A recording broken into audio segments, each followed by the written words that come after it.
কংসের অত্যাচারে মথুরাবাসী আজ অতিষ্ঠ হয়ে উঠেছে। রাজা উগ্রসেনের কাছে মথুরাবাসী নালিশ জানালো। তারা মথুরায় থাকতে পারছেন না যুবরাজ কংসের অত্যাচারে। অবিলম্বে এর একটা প্রতিকার চাই। কিন্তু কংসের চর কংসের কানে এই কথাটা যেই তুলল, ক্ষুব্ধ হয়ে কংস পিতার কাছ থেকে রাজমুকুট কেড়ে নিয়ে পিতা উগ্রসেনকে কারাগারে বন্দী করে নিজেকেই মথুরার রাজা ঘোষণা করলেন। এর বেশ কিছু বছর পরে কংস তার সবচেয়ে প্রিয় মিত্র বসুদেবকে একদিন তার ভগ্নী দেবকীর সাথে বিবাহের প্রস্তাব দিলেন। বসুদেব এই কথা শুনে কিছুতেই রাজি হলেন না, কিন্তু কংস বারবার অনুরোধ করলেন যে তিনি তার প্রিয় মিত্রকে আরো নিকট সম্পর্কে বাঁধতে চান। পরিশেষে বসুদেব দেবকীকে বিবাহ করলেন। কংস তার প্রাণের চেয়েও ভালোবাসেন তার ভগ্নীকে, সুতরাং স্থির করলেন ভগ্নী দেবকীকে নিজে রথ চালিয়ে শ্বশুরালয়ে পৌঁছে দেবেন। মথুরাধিপতি কংস মহারাজের জয়! মথুরাধিপতি কংস মহারাজের জয়! মথুরাধিপতি কংস মহারাজের জয়!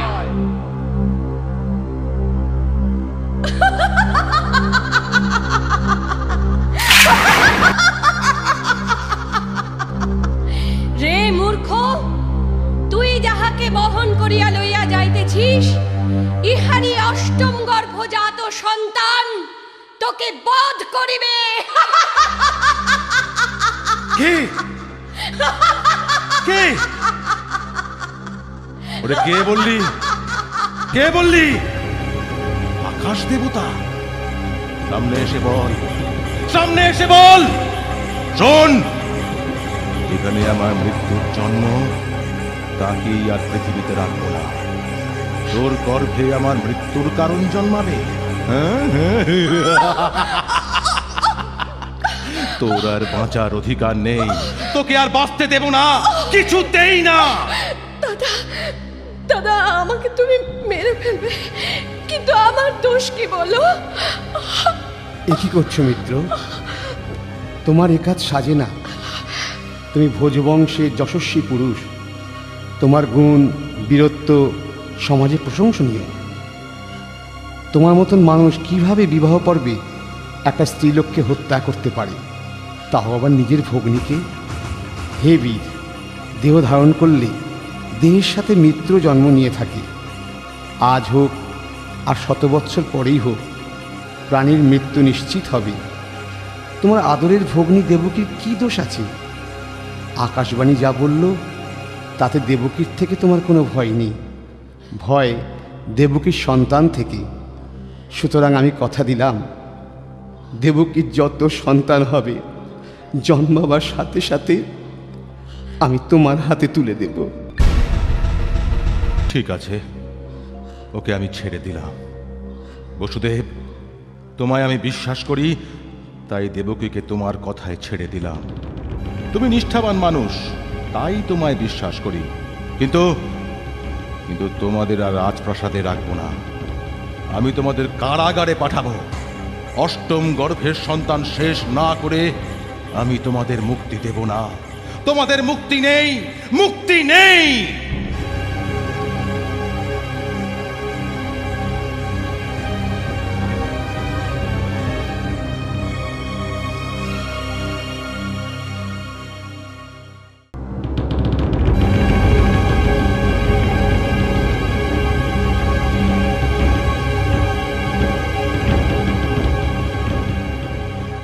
দেবকী, কোনো চিন্তা করো না।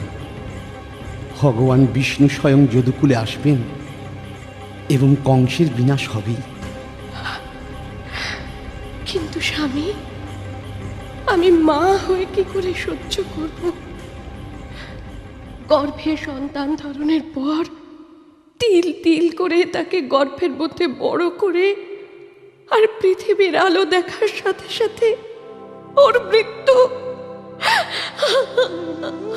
দেবকী, দেবকী, ভগবানের লীলা বোঝা ভার, কারণ আমরা সবাই তার ইচ্ছাতে চলি।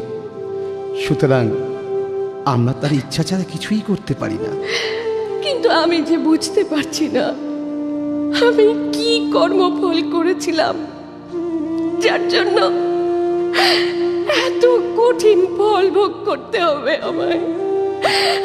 দেখো, দেখো, দেখো, তুমি কষ্টটা দেখছো, কিন্তু তুমি এটা দেখছো না তুমি কত বড় ভাগ্যবতী।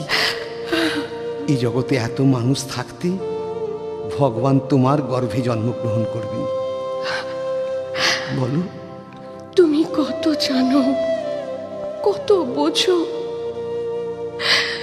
কিন্তু তুমি বলো আমি আমি কি করে সহ্য করি, আমি কি করে সহ্য করি?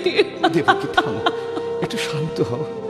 শোনো, শোনো, ভগবানকে নিশ্চয়ই তুমি প্রার্থনা করেছিলে কোনো যুগে, তাকে পুত্র রূপে পেতে চাও। তাই হয়তো বাঞ্ছা কল্পতরু তোমার মনোবাসনা পূর্ণ করতে তিনি স্বয়ং তোমার গর্ভে আসবেন।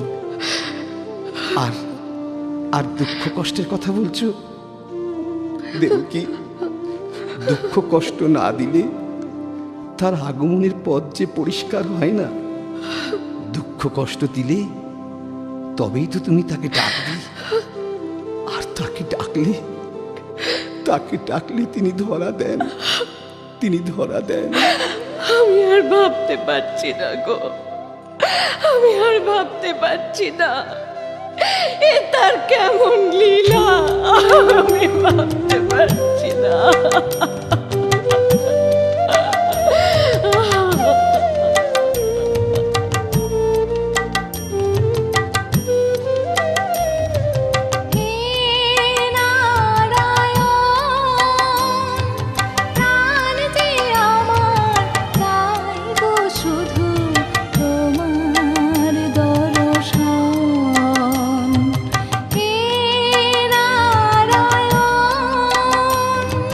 প্রাণ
পারবে না, পারবে না। আমি আমি সব শেষ করে ফেলবো, আমি সব শেষ করে ফেলবো। দেখি দেখি আমায় কে বধ করে। মহারাজ, কে কে? ও ও তুমি?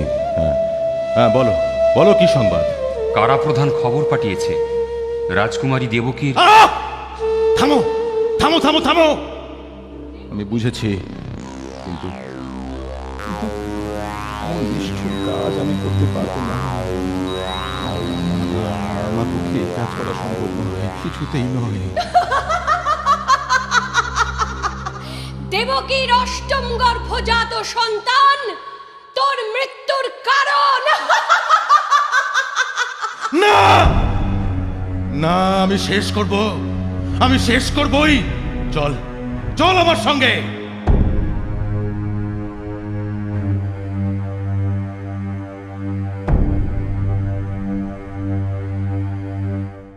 সন্তান দে, দে সন্তান দে, সন্তান দে। না না না, আমি বাচ্চা দেব না, আমি দেব না, আমি দেব না আমার সন্তানকে। দাদা দাদা, আমি তোমার দেবকী দাদা, আমি তোমার আদরের বোন দেবকী দাদা। দেবকী, দেবকী, আমায় দুর্বল করে দিস না, সন্তান দে। বসুদেব, বসুদেব, তোমার কথা তুমি রাখো। দেবকী, দেবকী, আমাদের সন্তান দিয়ে দাও, না না দিয়ে দাও। না না না, আমি আমার সন্তান দেব না, আমার প্রাণ থাকতে আমি আমার সন্তান দেব না। বসুদেব, বসুদেব, তুমি তোমার প্রতিজ্ঞা পালন করো, আমার হৃদয় কোমল হতে দিও না, এরপর কিন্তু আমি ধৈর্য হারিয়ে ফেলবো। হ্যাঁ প্রিয়, আমার কথা আমায় রাখতেই হবে, আমি যে ধর্মকে সাথে করে চলি। সুতরাং আমি বলছি দেবকী, আমার সত্য রাখতে দাও, আমার সত্য রাখতে দাও। সত্যভ্রষ্টা হওয়া আর মৃত্যু হওয়া আমার কাছে দুই সমান। না না না, আমার সন্তান আমি দেব না, দেব না, কিছুতেই দেব না। বসুদেব, দে বাচ্চা দে। না না না না।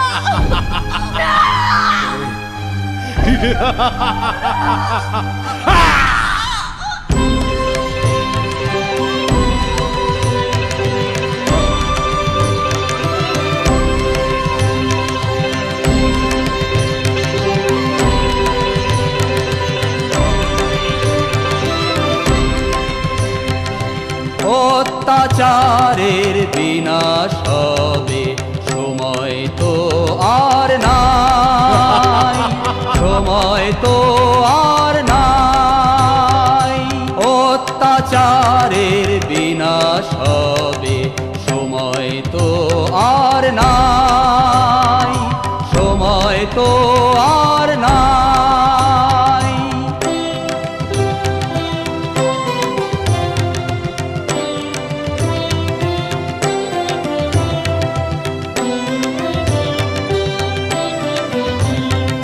যুগে যুগে এসেছে ধরায়,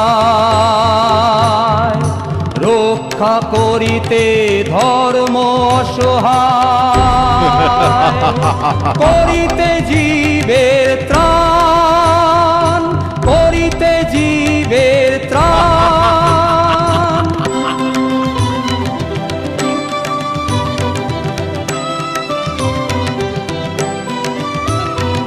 নাই রে কোনো ভয় নাই, ওই যে আসে অভয়কারী,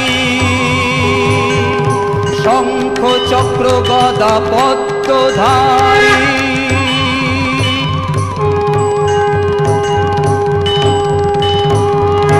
দুলোক দুলোক আসন টলিয়া, করিতে জীবের ত্রাণ, করিতে জীবের ত্রাণ। ভয় নাই, ভয় নাই, ভয় নাই। ক্রমে ক্রমে সপ্তম গর্ভ উপস্থিত। যুগপৎ হর্ষে ও শোকে দেবকী বিহ্বলা। এই সপ্তম গর্ভ বিষ্ণুর কলা স্বরূপ। লোকে একে অনন্ত নামে অভিহিত করে। বিশ্বাত্মা ভগবান জানতে পারলেন দুর্বৃত্ত কংসের অত্যাচারে তার অনুগত যাদবগণ ভীত হয়ে পড়েছেন। তখন তিনি যোগমায়াকে আদেশ করলেন, হে দেবী, তুমি গোপ পরিবৃত ব্রজধামে গমন করো। নন্দগোকুলে বসুদেবের ভার্যা রোহিণী আছেন। যাদবগণ সহ তাঁরা গোপনে বাস করছেন। আমার অনন্ত নামক কলা দেবকীর উদরে গর্ভরূপে আবির্ভূত। তুমি ওকে আকর্ষণ করে রোহিণীর উদরে স্থাপন করো। তারপর আমি পূর্ণরূপে দেবকী পুত্র রূপে উৎপন্ন হব। হে শুভে, তুমিও নন্দপত্নী যশোদার গর্ভে উৎপন্ন হবে। মনুষ্যগণ তোমাকে সর্বকামনার ও সর্ববরের অধীশ্বরী ও প্রদাত্রী বলে জানবে। পৃথিবীতে তোমার নানা নাম কীর্তিত হবে। গর্ভ সংকর্ষণ করে নেওয়ায় ওই গর্ভজাত সন্তান শঙ্কর্ষণ নামে অভিহিত হবেন। লোকপ্রিয় বলে তিনি রাম এবং বলাধিক্যবশত তিনি বল নামে খ্যাতি লাভ করবেন। যথা আজ্ঞাদেব।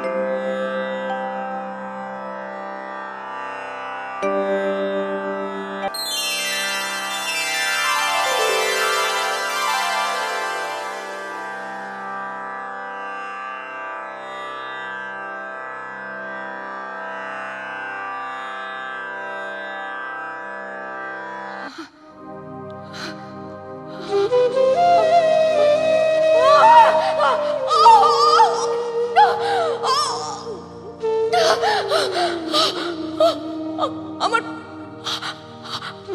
আমার সন্তান, আমার সপ্তম সন্তান। না না না না, আমার সপ্তম সন্তান নষ্ট হয়ে গেল, নষ্ট হয়ে গেল। শুনছো শুনছো, আমার গর্ভের মধ্যে সপ্তম সন্তান নষ্ট হয়ে গেল। আমি সপ্তম সন্তান ধারণ করতে পারলাম না, নষ্ট হয়ে গেল, নষ্ট হয়ে গেল। দেবকী, দেবকী, কেঁদো না দেবকী। ও বেঁচে গেল, ও বেঁচে গেল। দুরাশার কংস, ওই দুরাচার কংসের হাত থেকে বেঁচে গেল। নয়তো নয়তো ওকেও এমন ভাবে মরতে হতো। অষ্টম গর্ভে সে আসবে, অষ্টম গর্ভে সে আসবে। কংসের মৃত্যু তার হাতে। শোনো, ভগবানের লীলা যে, কোনো চিন্তা করো না। হয়তো হয়তো তিনি এটাই করলেন। কিন্তু কিন্তু কংস এলে কি বলবো? ও তো কিছুতেই মানতে চাইবে না। তখন তখন কি হবে? যা সত্য, যা ঘটনা তাই বলবো। তাতে যদি বিশ্বাস না করে, আমাদের তো আর কিছু করার নেই। রাজকুমারীর বাচ্চা নষ্ট হয়ে গেছে। খুব ভালো হয়েছে, আমরা সহ্য করতে পারছি না এই অত্যাচার। যাই, আমি বরং গিয়ে সংবাদটা মহারাজকে দিয়ে আসি, নইলে আবার আমাদের জীবন নিয়েই তো টানাটানি। যাই আমি। শোনো শোনো দেবকী, প্রহরীদেরও হৃদয় আছে। দেখো, ওরাও আর সহ্য করতে পারছে না।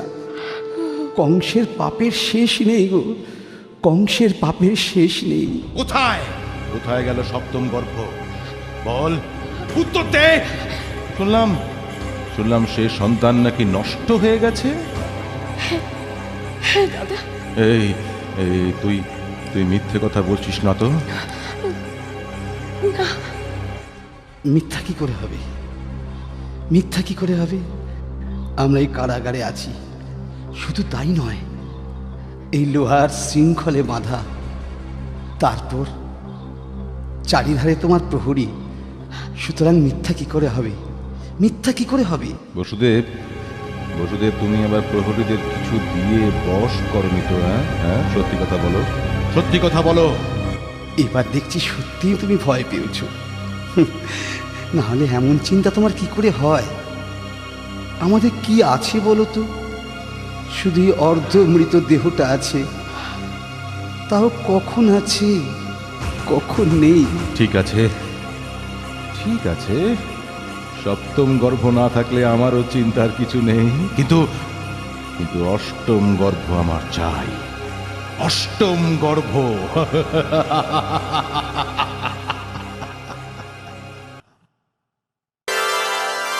বসুদেব, বসুদেব, কে কে? আমি এসেছি। এ কি? এ কি?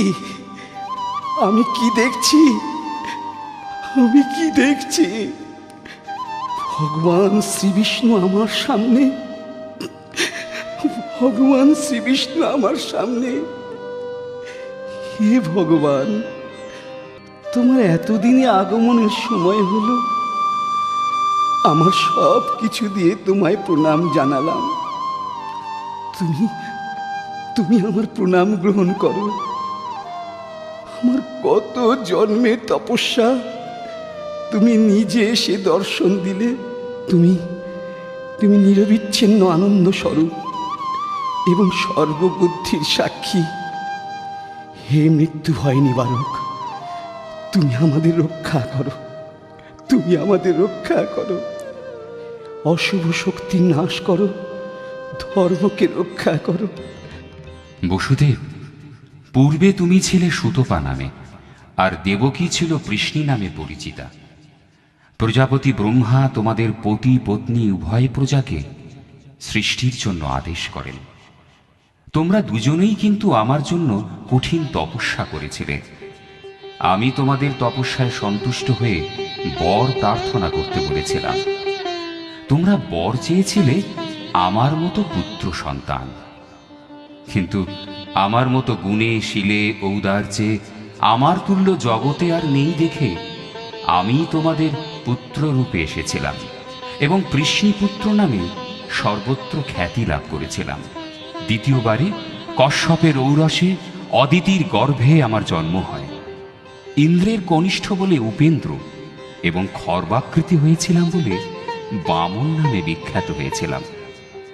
বর্তমান যুগে সেই আমি, সেই তোমাদেরই পুত্র রূপে অবতীর্ণ হলাম। এখন আমি সত্য শিশু রূপে পরিণত হচ্ছি।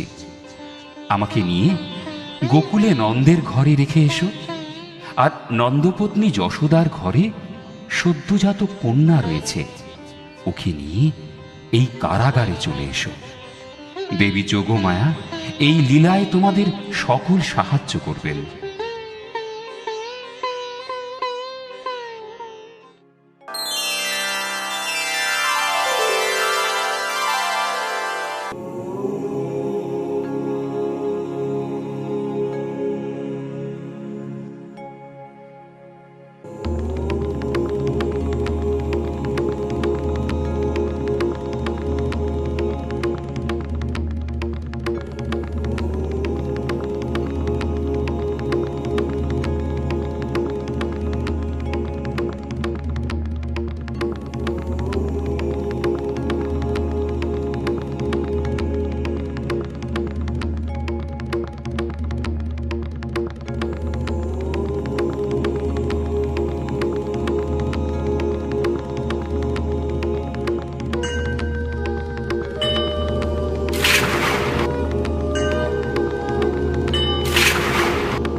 রাজকুমারীর অষ্টম গর্ভে সন্তান হয়েছে, কাটা প্রধানকে খবর দাও।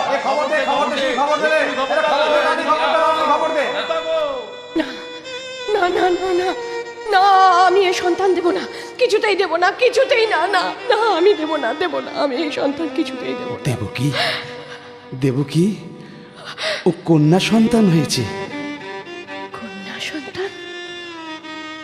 কিন্তু রাজকুমারীর অষ্টম গর্ভে সন্তান হয়েছে, কাটা প্রধানকে খবর দাও।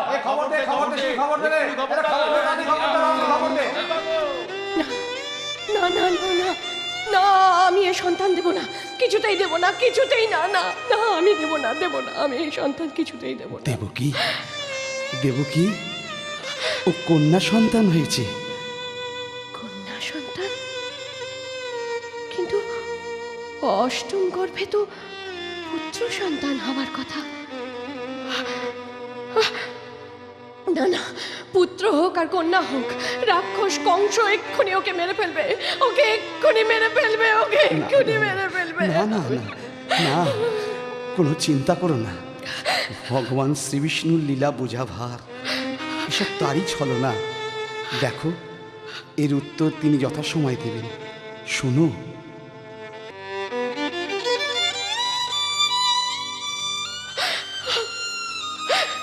কংস কি বিশ্বাস করবে আমাদের কন্যা সন্তান হয়েছে? আকাশবাণী কি বলেছিল? অষ্টম গর্ভজাত সন্তান বধ করবে, কিন্তু কন্যা কি পুত্র তা তো বলেনি। ওই কংস আসছে।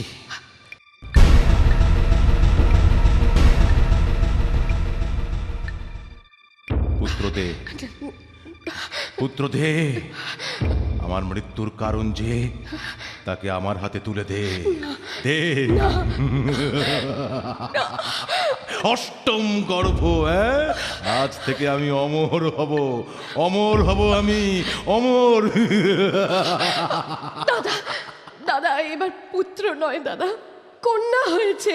কি বললি? পুত্র নয়? হতে পারে না, এ হতে পারে না। আকাশবাণী বলেছিল দেবকীর অষ্টম গর্ভ সন্তান আমায় আমায় বধ করবে। অসম্ভব, অসম্ভব, কোনো কন্যা আমায় বধ করতে পারবে না, কিছুতেই পারবে না। বসুদেব, বসুদেব, বসুদেব, নিশ্চয়ই এ তোমার কোনো ছলনা। বলো বলো বলো বলো, তুমি বলো, সন্তান বদল করে আননি তো? বলো। কি বলছো, কি বলছো তুমি? এই রুদ্ধ কারাগারে, এই শিকলবদ্ধ অবস্থায়, এত প্রহরী, কি বলছো তুমি? তাহলে তাহলে আকাশবাণী মিথ্যা? তা কি করে হয়? ধর্ম যখন মিথ্যা হয় না, ঈশ্বরের বাণীও মিথ্যা হয় না। থামো! ভগবান, ধর্ম, আমার উপর আর কেউ নেই। আমি শেষ কথা, আমি শেষ কথা। দেখো, দেখো, তুমি বড় উত্তেজিত হয়ে পড়ছো। তোমার হাতেই তো সব ক্ষমতা। ওই তো অষ্টম গর্ভের সন্তান। আকাশবাণী কি বলেছিল? অষ্টম গর্ভের সন্তান তোমায় বধ করবে। সেটা পুত্র না কন্যা তা তো বলেনি। তোমার শত্রুকে হাতের কাছে পেয়ে তুমি চিন্তা করছো? তোমার মৃত্যুর কারণ যে, সেটা তোমার হাতের কাছেই আছে। কিসের চিন্তা? হ্যাঁ হ্যাঁ হ্যাঁ, ঠিক, বসুদেব ঠিক বলেছে। দে, দে বাচ্চা, দে, অষ্টম গর্ভের সন্তান দে, দে। না না, আমি দেব না, একে আমি দেব না, একে আমি কিছুতেই দেব না। এ যে কন্যা দাদা, এ তোমার কোনো ক্ষতি করবে না, একে আমি দেব না দাদা, দাদা, একে আমি দেব না দাদা। সাতটা সন্তান আমি হারিয়েছি, তুমি তাদের হত্যা করেছো। না না না না, আর আমি হত্যা করতে দেব না, আমি দেব না, আমি দেব না। দে বলছি, দে, নয়তো নয়তো আমার হাতে তোরও মৃত্যু হবে। দে, দে, বসুদেব। দেবকী, দেবকী, দিয়ে দাও বাচ্চা। এই দিনটার জন্য প্রাণের ভয় অপেক্ষা করে আছে। না না দিয়ে না দাও, না, আমি দিয়ে দেব দাও। না, আমি দেব না, আমি আর সহ্য করতে পারছি না। দিবি না, দিবি না? দে, দে, দে, দাদা, দাদা, ওই দেখো 6টা সন্তানের রক্তের দাগ এখনো স্পষ্ট। কিন্তু কিন্তু এটাই আসল। এটা এটা শেষ হলে আমি আমি অমর হব, অমর হব।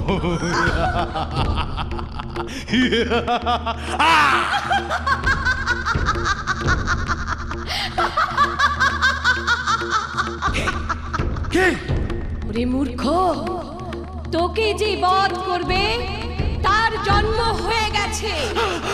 তোমারে বধিবে যে গোকুলে বাড়িছে সে।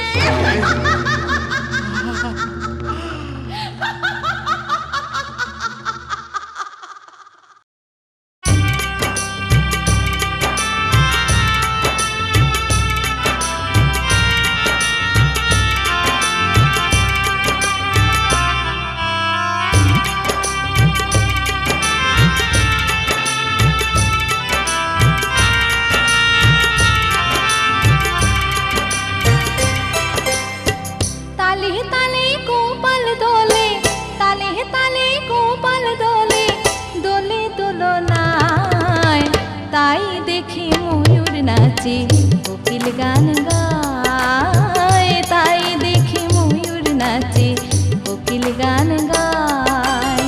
তালে তালে গোপাল দোলে, তালে তালে গোপাল দোলে, দোলে দোলনায়, তাই দেখে ময়ূর নাচে, কোকিল গান গায়, তাই দেখে ময়ূর নাচে, কোকিল গান গায়।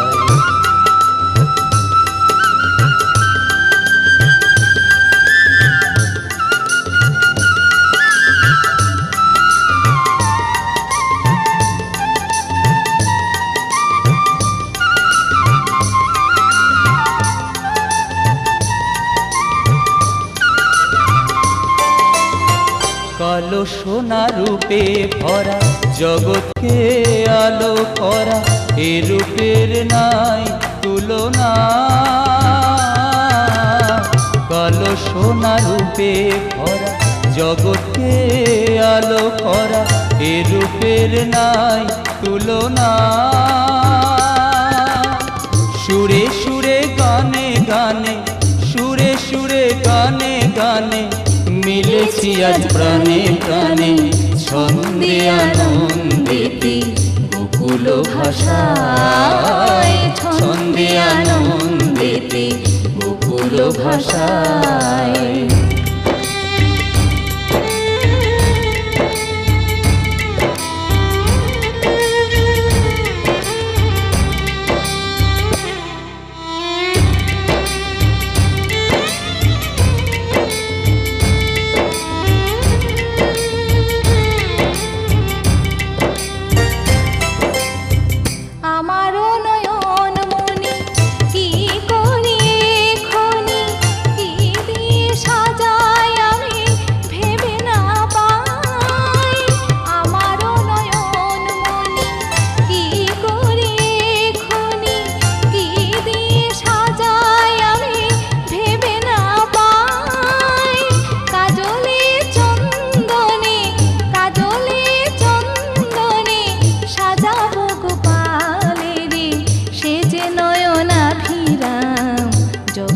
সবার সে যে নয়নাভিরাম, জগতে সবার।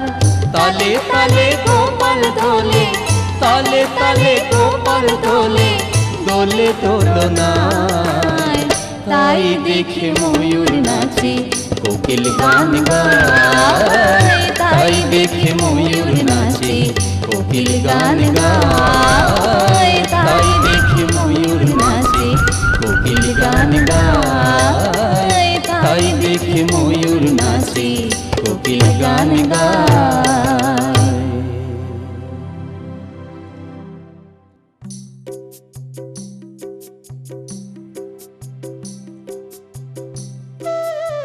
ও যশোদা, কি পুত্র জন্ম দিয়েছিস বলতো? সব সময় হাসছে। ওই দেখো, আবার আমার দিকে তাকিয়ে হাসছে।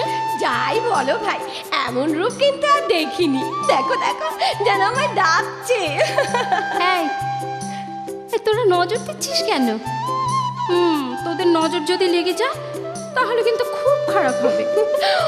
ও মা, যদি আমাদের নজরে তোর গোপালের নজর লেগে যায় তবে আমাদের নজরের ছাই। দেখ তোদের ছাড়া যেন আর কিছুই চিনতে পারছে না রে।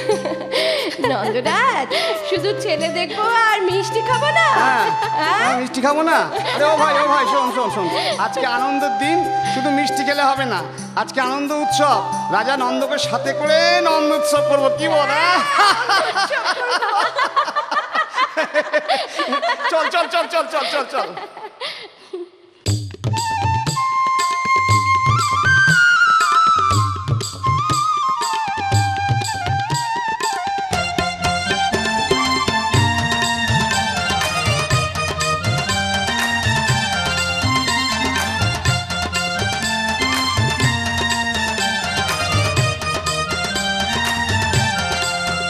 কি আনন্দ লেগেছে গোকুলে, হৃদয়ে আজ হিল্লোল উঠেছে।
এই দেখো দেখো দেখো, গোপাল যেন আমাদের গোকুলে পূর্ণিমার চাঁদ, গোটা গোকুলে আনন্দর বন্যা বই দিচ্ছে। আহ থামো না, ওকে একটু ঘুমোতে দাও না। বাচ্চা যত ঘুমবে তত শরীরটা ভালো থাকবে। সারাটা দিন একে নিয়ে যা হুল্লোড় হয়েছে না। আচ্ছা আচ্ছা, তুমি লক্ষ্য করেছো এত মানুষ, এত নাচ গান, কিন্তু ও সমানে হেসে চলেছে, যেন মনে হচ্ছে আমাদের মজা দেখে ও খুব খুশি। ও যখন বড় হবে না তখন ও ননি খাবে, মাখন খাবে, ছানা খাবে। উফ, আমার তখন কত কাজ। তারপর দুরন্ত হবে, দস্যি হবে, আর তখন তোমার মজা দেখাবে। আরে আরে, আমি তো তাই চাই। হ্যাঁ, ওকে কাঁধে করে ঘুরে বেড়াবো, ওর সঙ্গে খেলা করব। আহা! উনি উনি গোপালকে নিয়ে খেলা করবেন আর আমি বসে বসে মজা দেখবো না? তা হবে না। আমি গোপালকে কাজ ছাড়া একদম করব না। তাই? আচ্ছা ঠিক আছে, আমি ওকে আমার গোশালার যত গরু আছে সব দিয়ে গোষ্ঠে পাঠাবো। দেখি তোমার গোপাল তোমার কাছে কতক্ষণ থাকে। তুমি থামবে? আচ্ছা যাও তো, যাও যাও, তুমি এখন মনু ভাইয়ের কাছে যাও। অনেকক্ষণ ধরে উনি বসে আছেন। ও হ্যাঁ হ্যাঁ হ্যাঁ, আমি একদম ভুলে গেছি। হ্যাঁ, আমি এক্ষুনি যাচ্ছি যাচ্ছি যাচ্ছি। এই দুষ্টু, ঘুমিয়ে পড়। ও বাবা, গান গিয়ে ঘুম পাড়াতে হবে। ইস, ঘুমো না গোপাল, ঘুমো বাবা, ঘুমো। ঠিক আছে বাবা, ঠিক আছে, আমি গান গাইছি, তুই ঘুমো বাবা।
সোনা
আজ ৬২ দিন হয়ে গেল, পুতনার কোনো খবর নেই। কই কই গোকুল থেকে তো কোনো সংবাদ আসছে না। তবে কি, না না না না, নিশ্চয়ই জন্মেছে। গুপ্তচর মারফত খবর পেলাম যত নবজাত শিশু, না না না না, গোকুল শূন্য হয়ে যাচ্ছে।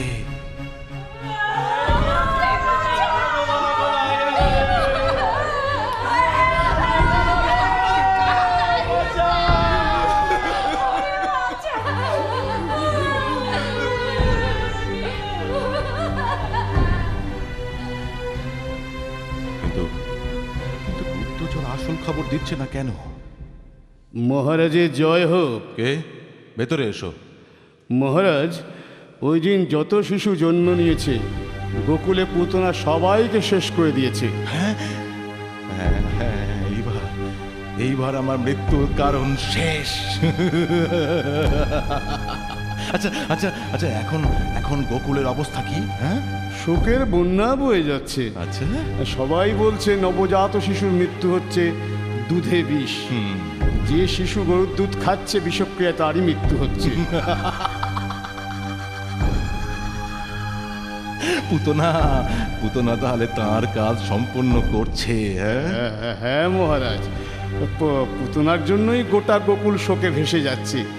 ওই দিন জন্ম হয়েছে এমন একটা শিশুও বেঁচে নেই মহারাজ। বেঁচে নেই? হ্যাঁ, একজন শিশু বেঁচে নেই।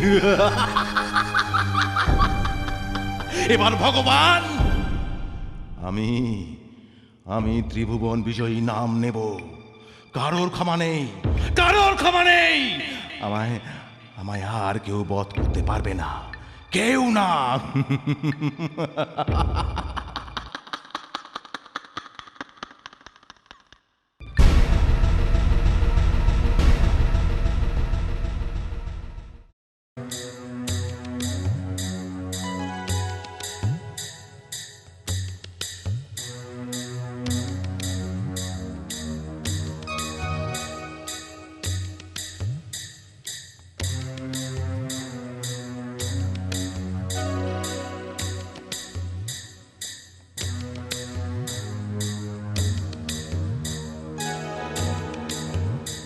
নন্দরাজ, নন্দরাজ, গোকুলে সর্বনাশ হয়ে গেল। আমাদের গোকুলে আর কোনো শিশু বেঁচে নেই। কি যে হয়েছে মহারাজ! কি হয়েছে? হ্যাঁ, তোমাদের কি হয়েছে? আমাদের গোকুলে আর কোনো শিশু বেঁচে নেই। সে কি? গোকুলে মরম লেগেছে শিশুদের ওপরে। দ্বিজ ভাই, রামগোয়ালা, কামিনী, গৌরী, উপাসনা, ওদের সবাই ঘর শূন্য হয়ে গেছে। কিভাবে হলো? গোকুলের শিশু নিধন যজ্ঞ শুরু হয়ে গেছে নন্দরাজ। সে কি, সে কি? যশোদা, যশোদা, আমি যাচ্ছি, তুমি সাবধানে থাকবে আর গোপালের দিকে নজর রাখবে। চলো চলো চলো। এ কি আরম্ভ হলো? দেখি দেখি আমাদের গোয়ালে কেউ কিছু করলো নাকি। হে নারায়ণ, নারায়ণ, তুমি রক্ষা করো ঠাকুর। এমন ঘটনা কোনোদিন তো ঘটেনি। নারায়ণ, নারায়ণ।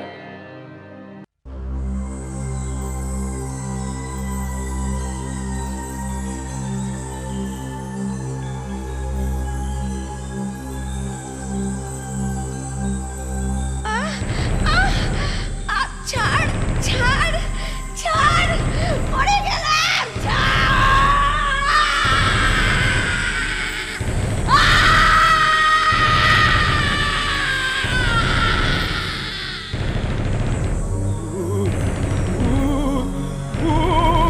নন্দরাজাকে খবর দাও, নন্দরাজাকে খবর দাও, গোপাল ওর পাশে।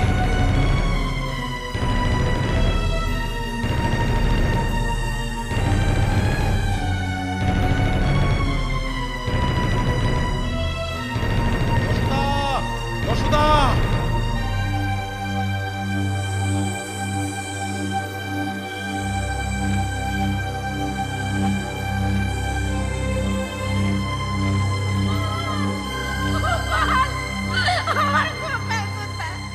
গোপাল, আমার গোপাল কোথায়? আমার সৈন্যদের খবর দাও, তীর মারো, বর্ষা ছোড়ো। ও বোধহয় মরে গেছে। হ্যাঁ, ওই দেখো গোপাল দেখো ওর বুকের ওপর রয়েছে, ও বোধহয় মরে গেছে। চল চল চল দেখি, চল দেখি, চল দেখি, চল দেখি, চল তাড়াতাড়ি চল চল চল। গোপাল, গোপাল, গোপাল গোপাল, গোপাল আমার গোপাল। নারায়ণ, নারায়ণ, তোমার কৃপায় গোপালকে ফিরে পেলাম, তোমার কৃপায় গোপালকে ফিরে পেলাম।